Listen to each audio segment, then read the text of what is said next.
Welcome back. Annabhagya ಫಲಾನುಭವಿಗಳಿಗೆ ಸರ್ಕಾರದಿಂದ good news ಸಿಗ್ತಾ ಇದೆ. ಏನು ಗುಡ್ ನ್ಯೂಸು? ರೇಷನ್ ಅಂಗಡಿ ಸಮಯದಲ್ಲಿ ಭಾರಿ ಬದಲಾವಣೆ ಆಗ್ತಾ ಇದೆ. ಇನ್ನು ಮುಂದೆ ಬೆಳಗ್ಗೆ 6ರಿಂದ ರಾತ್ರಿ 10ರವರೆಗೆ ಪಡಿತರ ಅಂಗಡಿ ಓಪನ್ ಇರುತ್ತೆ. ದೊಡ್ಡ ರಿಲೀಫ್ ಸಿಗ್ತಾ ಇದೆ. ಯಾಕಂದ್ರೆ ಗಂಟೆಗಟ್ಟಲೆ ಕ್ಯೂ ನಿಂತ್ಕೊಳ್ಬೇಕಾಗಿತ್ತು. ಸರ್ವರ್ ಇಲ್ಲ, ಎರಡ ಸಮಸ್ಯೆ.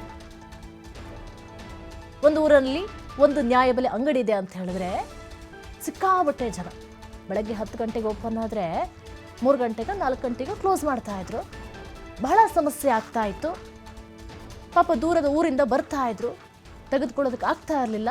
ನೆಕ್ಸ್ಟ್ ಡೇ ಬಂದರೂ ಸಹ ಅದೇ ಸಮಸ್ಯೆ. ಈಗ ಫಲಾನುಭವಿಗಳಿಗೆ ಬಿಗ್ ರಿಲೀಫ್ ಸಿಗ್ತಾ ಇದೆ. ಇನ್ನು ಮುಂದೆ ಬೆಳಗ್ಗೆ 6ರಿಂದ ರಾತ್ರಿ 10ರವರೆಗೆ ಪಡಿತರ ಅಂಗಡಿ ಓಪನ್ ಇರುತ್ತೆ.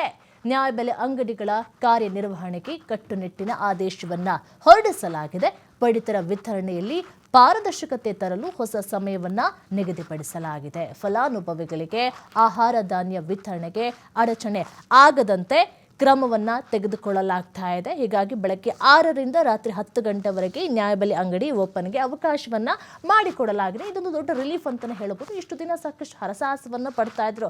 ಈಗ ಅಕ್ಕಿ ತಗೊಳ್ಬೇಕು, ಬೆಳೆ ತೆಗೆದುಕೊಳ್ಬೇಕು ಅಂತ ಹೇಳಿದ್ರೆ ಗಂಟೆಗಟ್ಟಲೆ ಕಾದ್ಕೊಂಡು ಕುತ್ಕೊಳ್ಬೇಕಾಗ್ತಾ ಇತ್ತು. ನಾನಾ ಸಮಸ್ಯೆಗಳಿರ್ತಾ ಇತ್ತು. ಅವರಿಗೂ ಬೇರೆ ಬೇರೆ ಕೆಲಸಗಳಿರ್ತಾ ಇತ್ತು. ಆದರೆ ಏನು ಸಮಯ ನ್ಯಾಯಬೆಲೆ ಅಂಗಡಿದು? ಬೆಳಗ್ಗೆ 10 ಗಂಟೆಯಿಂದ 4 ಗಂಟೆನೋ 5 ಗಂಟೆ ತನಕನೋ. ಆದರೂ ಆ ಸಮಯದಲ್ಲಿ ಪೂರ್ತಿಯಾಗಿ ಸಿಗ್ತಾ ಇತ್ತಾ? ಇಲ್ಲ. ಸರ್ವರ್ ಸಮಸ್ಯೆ, ಬೇರೆ ಬೇರೆ ಸಮಸ್ಯೆಗಳು ಬರ್ತಾ ಇತ್ತು.